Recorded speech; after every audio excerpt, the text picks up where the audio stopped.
பகுதி வார்ப்புகளிலிருந்து அதுக்கப்புறம் அப்போவே பத்திரிகைகள் எல்லாருமே ஊடகங்களில் எனக்கு நல்ல ஒரு உத்வேகம் தர்ற மாதிரி என்னுடைய சோர்லா சித்திரங்களுக்கு முன்னாலேயே சிவபுரோஜாக்கள் டைலாக்ஸ் எல்லாம் எழுதுனதுனால நிறமாறாத பூக்கள் கதை எழுதியிருந்தேன். ஸோ எல்லாம் பத்திரிகை நண்பர்கள் எல்லாருமே எனக்கு ஊக்கம் கொடுத்தாங்க. அதுக்கப்புறமா ஒரு 3 படம் பண்ணதுக்கப்புறம் நான் சோர்லா சித்திரங்கள் பண்ணேன். ஸோ அது ஃபஸ்ட்டு படம் டைரக்ஷன் பண்ணதுலேருந்து அதுக்கப்புறம் படிப்படியாக உங்களுடைய ஆதரவில், ஏன்னா அது ஹீரோவாக நடித்தா ஃபஸ்ட்டு படம் ஹீரோவாக நடித்தேன். அதுக்கப்புறம் பார்த்தா அடுத்த படமே வில்லனாக நடித்தேன். கன்னி பருவத்தில் நான் வேலை பார்த்த கம்பெனி அப்படிங்கிறதுனால அங்கே வேறு ஆள் கிடைக்கலன்னு நான் யாருக்காவது டெஸ்ட் எடுத்துகிட்டு இருக்கும்போது அதை பார்த்துக்கிட்டே இருந்துட்டு இல்லை அவரே நடிக்க வச்சா நல்லா இருக்கும்னு சொல்லிட்டு வில்லன் ரோல் செய்ய சொன்னாங்க. கன்னி பருவத்தில் வில்லன் ரோல் செஞ்சேன். அப்போ கூட நடிக்கிறதுக்கு இஷ்டம் இல்லாமல் டைரக்ஷன் மட்டும் பண்ணால் போதுன்னு நினச்சேன். ஆனால் சோர்லா சித்திரங்கள் ஸ்டார்ட் பண்ணப்போ அந்த கேரக்டருக்கு போட்டிருந்தாலும் எங்கேயோ டப்புன்னு ஒரு வாரம் இருக்கும்போது போயிட்டான். அவனுக்கு தான் நன்றி சொல்லணும். ஏன்னா அவன் போனதுனால தான் நான் மறுபடியும் மேக்கப் போட்டு டைரக்ஷன் பண்ணேன்.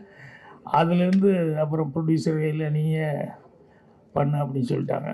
ஸோ இன்றைக்கி வரைக்கும் உங்களுடைய ஆதரவில் எனக்கு எல்லாமே நல்லபடியாக நடந்துருக்கு. அதுக்கு உங்கள் எல்லாத்துக்குமே நன்றி சொல்லணும். அதே மாதிரி எனக்கு சினிமாவில் நான் வந்திருக்கேன்னா ஊர்லேருந்து வரும்போது சினிமாவை பற்றி கொஞ்சமாக சினிமா படம் பார்த்து அந்த நாலேஜ் தான் இருந்த ஒழிய வேறு பெருசாக ஒன்றும் இல்லை. இங்கே வந்ததுக்கப்புறம் தான் ஒவ்வொன்றா நான் கற்றுக்கிட்டேன்.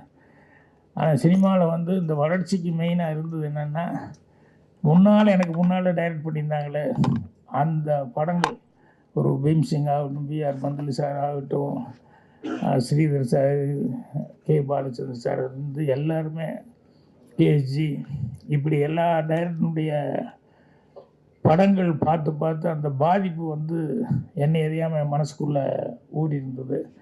அதுதான் எனக்கு ஒரு பெரிய பேஸாக இருந்தது. அதே மாதிரி புத்தகம் அப்படிங்கிறது முதல்ல ஸ்கூலில் படிக்கும்போது சரியாக படிக்காம விட்டேன்.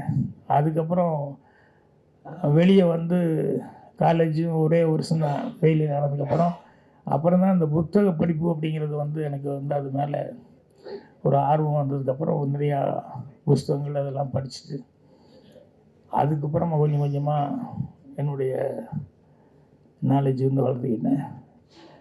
ஒரு சின்ன வயசு விஷயம் ஒன்று சொல்கிறேன். என்னென்னா, எங்கள் அம்மா எப்போவுமே ஸ்கூலுக்கு 1ஆம் கிளாஸ் அந்த வெள்ளாங்கோயிலில் படிக்கும்போது ஸ்கூலுக்கு போயிட்டு மத்தியானம் வரும்போது எங்கள் அம்மா வீட்டில் இருந்தாங்கன்னா ஒரு பெட்டியை திறந்து எனக்கு இந்த தேன் மிட்டாய் வாங்கிறதுக்காக இந்த ஓட்டை போட்ட ஒரு காலனா, அந்த காலத்தில் அந்த ஓட்டை போட்ட காலனா கொடுப்பாங்க. நான் போய் எங்கள் பக்கத்தில் போகிற ஒரு சின்ன கோனார் கடை இருந்து அந்த கோனார் கடையில் கொண்டு போய் அதை கொடுத்துட்டு அந்த தேன் மிட்டாய் வாங்கிட்டு போவேன். ஒரு நாள் வந்தப்போ எங்கள் அம்மா வீட்டில் இல்லை. அது என்னடா அம்மா இல்லைன்னொன்னே தேன் மிட்டாய் வாங்கிறதுக்கு என்ன பண்ணுறது இல்லை, பெட்டியில் தானே இந்த பெட்டியில் தானே எடுப்பாங்கன்னு சொல்லிட்டு நான் பெட்டி திறந்து அதுக்கப்புறம் காசு கொண்டு போய் அந்த கடையில் கொண்டு போய் கொடுத்தேன். அவர் கோனரை பார்த்துட்டு என்ன பண்ணு அப்படின்னாரு. தேன் மிட்டாய் அப்படின்னு வாங்கி சாப்பிட்டு சாயங்காலம் ஸ்கூல்லேருந்து வரும்போது பார்த்தா வீட்டில் அந்த முத்தமாற நெல்லெல்லாம் காய போடுற இடம் அந்த மாதிரி எங்கள் அம்மா உட்காந்துருக்கு. ஒரு சுற்றி ஒரு 7-8 பேர் இருக்காங்க. அந்த கோனார் நின்று இருந்தார். அப்போ எங்கள் அம்மா போனோடனே எல்லோரும் என்னை பார்த்துட்டே சிரித்தாங்க. எனக்கு ஒன்றும் புரியல. அப்புறம் போனோடனே அவர் அம்மா என்னடா பண்ண மத்தியானம் அப்படின்னு. அப்புறம் இல்லை நீ இல்லை. அப்புறம் நான் காசு எடுத்து பெட்டியிலேருந்து காசு எடுத்துகிட்டு நானே கொண்டு போய் கொடுத்து தேன் மிட்டாய் வாங்கிட்டேன் அப்படின்ட்டு. இதுரா காசு அப்படின்னு சொல்லிட்டு எங்கள் அம்மா காமிச்சாங்க. அது என்னென்னா மோதிரம். எனக்கு என்ன ரவுண்டாக இருந்தது அப்படின்னு சொன்னோன்னே நான் எடுத்து கொண்டு போய் தங்க மோதிரம் அதை கொண்டு போய் கோனார் கடையில் கொண்டு போய் கொடுத்து தேன் மிட்டாய் கொடுங்க. அப்போ எங்கள் அம்மா சிரிச்சுக்கிட்டே சொல்லிச்சு, இது மோதிரண்டா, இது காசு இல்லை அப்படின்ட்டு. இது தங்கத்தில் இது பண்ணது. கோனார் எவ்வளோ தங்கமான மனிதனாக இருந்தால் பையன் சின்ன பையன், யாருக்கும் தெரியாது. நீ போய் கொடுத்து அவர் பாட்டை வாங்கி போட்டு பேசாமல் போயிருக்கலாம். அவர் வந்து எங்கள் மதியானம் வீட்டில் இல்லையான்னு எங்கள் அம்மா என்கிட்ட வந்து கேட்டுட்டு, அப்புறம் குழந்தை இப்படி தெரியாமல் கொண்டு கொடுத்தது, அந்த மோதிரம் கொண்டு கொடுத்து மிட்டாய் கேட்டதுன்னு சொல்லி, எவ்வளோ தங்கமான மனிதன் அப்படின்னு இப்போ எல்லாருமே சுற்றி இருந்தவங்க எல்லாருமே பார்க்கும்போது, இது எனக்கு வந்து என்னென்னா ஒரு நேர்மையாக இருக்கணும் அப்படிங்கிறதுக்கு பாருங்கள், அவ்வளவு ஆழமாக, அவ்வளோ சின்ன வயசில் எனக்கு வந்து ஆழமாக பதிஞ்சது. அதுலேருந்து எங்கேயும் விலகக்கூடாது அப்படின்னு சொல்லிட்டு. ஸோ அதே மாதிரி இன்றைக்கி காலையில் எனக்கு வந்து நான் படத்தில் வச்சுருப்பேன், சண்முகமணின்னு பேர் வச்சுருப்பேன். அந்த பையன் கூட நந்தகோபால் கூட சண்முகமணி நடிச்சிருப்பான். அவர் என்னுடைய ஒரிஜினல் சண்முகமணி மாஸ்டர், அமெரிக்காவில் இருக்கார். காலையில் 6:30 மணிக்கு ஃபோன் பண்ணி பாக்யராஜ் பிறந்தநாள் வாழ்த்துக்கள் அப்படின்னு சொல்லிட்டு அவர் எனக்கு அவங்க வீட்டில் இருக்கவங்க எல்லாருமே பேசி எனக்கு வாழ்த்து சொன்னாங்க.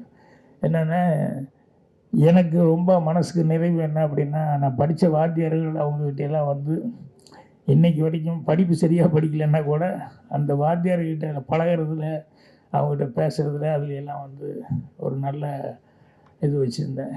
இதெல்லாம் வந்து எனக்கு மனசுக்கு நிறைவான இது. அதே மாதிரி இங்கே சினிமாவுக்கு வந்ததுக்கப்புறம் வர்றதுக்கு முன்னால் இருந்து